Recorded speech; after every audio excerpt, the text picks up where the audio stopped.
Fala pessoal, beleza? Rafael Cortes Brasil aqui. Cortes Brasil, o seu canal de cortes com React no YouTube. Como não somos um canal oficial, segue na descrição desse vídeo um link para a entrevista completa. Então vamos assistir esse trechinho. Vamos pro vídeo. Tem uma matéria da revista Carícia, A Revolta dos Dantes é de 87, né? A matéria é de 92. 5 anos depois. E o Humberto Gessinger ele falou o seguinte: claro que temos diferenças. O Carlos é a pessoa mais cheia de certezas que existe. Já o Augusto é um monte de incertezas. Dessa tensão é que sai o som dos engenheiros. E eu pergunto, como foram essas primeiras gravações, já que você era um novo membro na banda, né? Não era assim necessariamente amigo dos caras, né? Como foi essa tensão que Humberto falou na entrevista nesse início da banda? Mas aí você tá pedindo uma resposta muito longa. Porque falar de tensão na banda é Mas falar de todo. nesse disco específico. Olha, no Revolta dos Dandes, na prática, eu era o guitarrista que tocava com eles Lisboa. Eu usava os mesmos instrumentos, mesmos equipamentos, apenas com algumas convicções, né? Que eu já estava, inclusive, tentando colocar em prática ainda naquela gravação do Carecas da Jamaica. Uma convicção assim muito radical de não usar muito, como a gente falava, muitas perfumarias, né, que os estúdios ofereciam, né, porque os estúdios tinham esse efeito de canto de sereia, com tantas possibilidades tecnológicas e tal. E isso, às vezes, ofuscava ou prejudicava assim, a identidade sonora de um trabalho, né? Quanto mais coisas se coloca, quanto mais instrumentos se coloca, menos cada instrumento, ou cada vocal, ou cada tem magnitude, né? Então, menos é mais, é uma expressão que era muito comum. Então, o que aconteceu é que quando eu entrei, nós tivemos um mês, ou nem isso, para ensaiar, porque já estavam marcadas as datas de gravação em São Paulo, no estúdio da RCA, lá na rua Dona Veridiana. E um mês, o Carlos e o Humberto já vinham ensaiando baixo e bateria. O Humberto estava aprendendo a tocar baixo, e eu estava morando no Rio, então eu tive que antecipar uma mudança que eu já tinha em mente de retornar a Porto Alegre e para ensaiar. E chegando lá, eu fiquei sabendo que eu não seria uma segunda guitarra na banda como eu imaginava. Eu não sabia que tinha saído o baixista Marcelo Pitts. Fiquei sabendo no primeiro ensaio.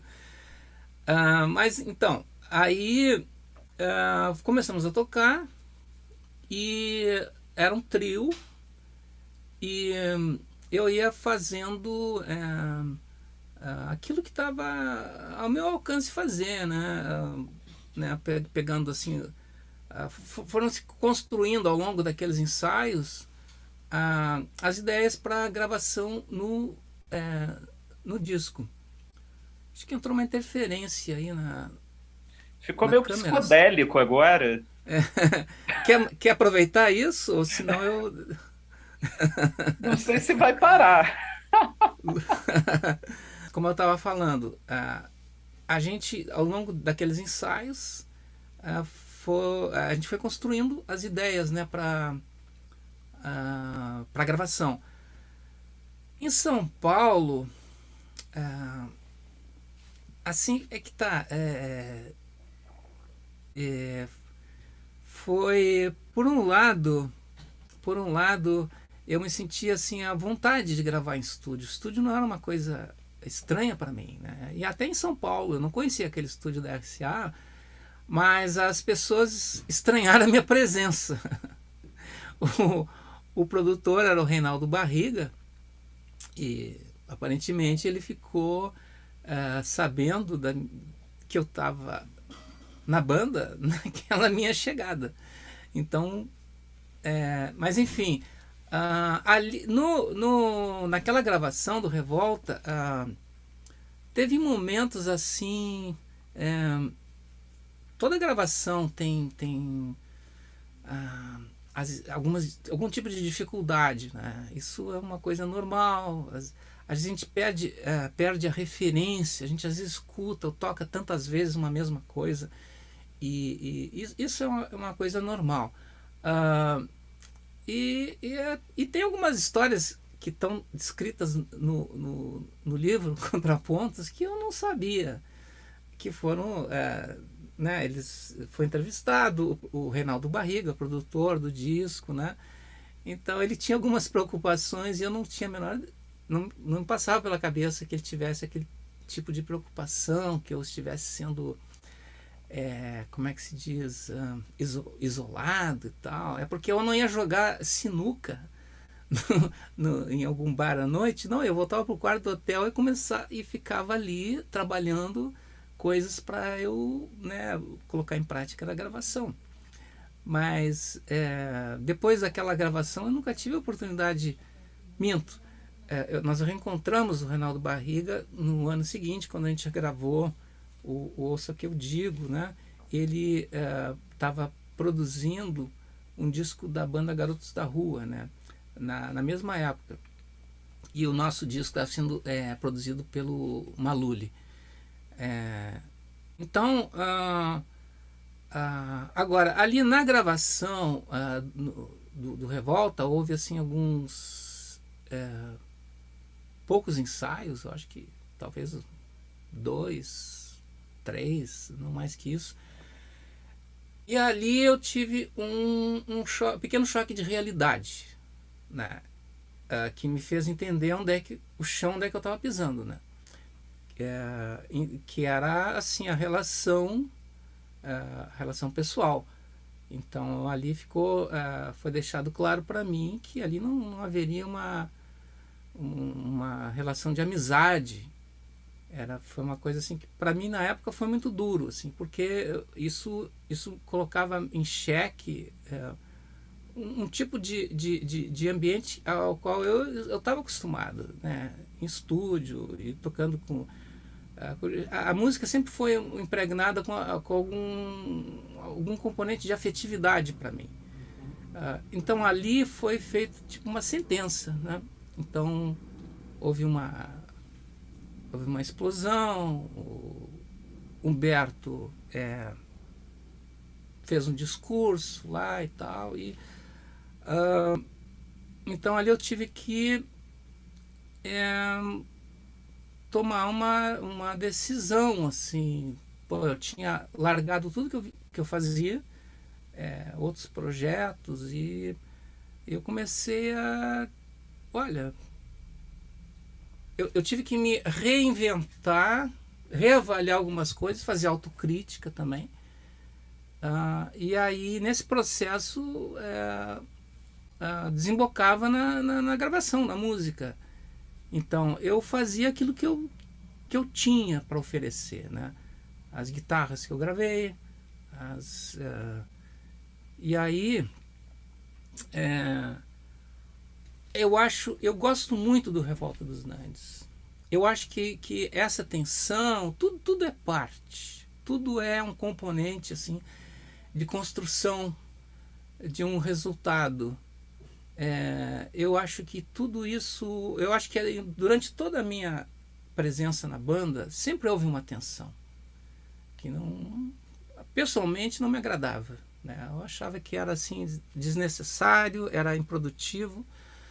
Mas havia uma coisa maior que era assim a convicção de fazer música.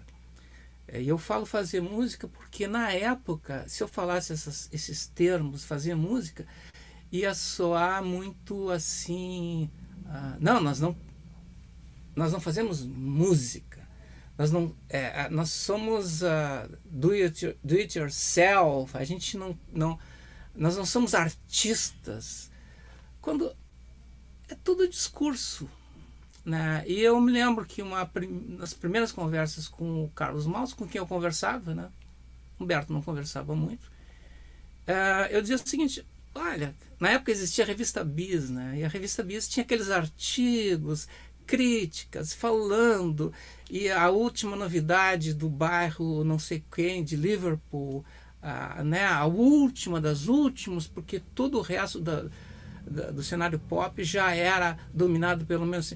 Aí eu penso, muita gente escrevendo ali de jeitos, de trejeitos, de rostos, de pistas dançantes, e não falavam de música. Não falavam, talvez por desconhecimento, talvez. Eu já li artigos em que a pessoa confundia um baixo com um baixo elétrico com uma guitarra elétrica. Era assim uma coisa. Mas enfim. Então eu me lembro de ter comentado isso, que, olha, no fundo, no final das contas, é música. Você pode botar o rótulo que quiser, pode botar a pose que quiser, dar o discurso, fizer o discurso que fizer. O resultado vai ser som, e isso é que vai ficar. Porque todos nós vamos envelhecer, o tempo vai passar, os contextos vão passar, mas vai ficar a música, porque a música está gravada, os shows foram gravados, então isso é o que fica. Então então isso é uma coisa que eu coloquei na época e que causou até um pequeno estranhamento, assim, porque eu acho que para muita gente era mais importante dar uma entrevista para Bis do que fazer música, fazer um som. Aí evitava-se muito assim essas expressões como música, como sendo uma coisa elitista de um tipo de gente, tipo assim, a MPB com seus anéis nos dedos, olhando para os seus umbigos, todo um discurso assim de diferenciação, uma excelente estratégia publicitária. O segredo da publicidade olha aí, ó, a psicodelia, é a diferenciação. Eu olho esse efeito e me lembro da história aquela do Summer of Love, de 1967, e aquelas... É uma história que volta e meia a gente vem à tona, né? Aqueles efeitos de empurrar com a barriga o rolo da máquina gravadora para dar um efeito de flanger, botar a fita ao contrário, né? Olha aí o psicodelismo, mas eu vou retornar ao não psicodelismo. Então, é isso, pessoal, vamos ficando por aqui. Se você gostou do vídeo, deixa um like e se inscreve no canal, ajuda bastante o nosso canal a crescer. Agradeço imensamente, ficamos por aqui e até a próxima!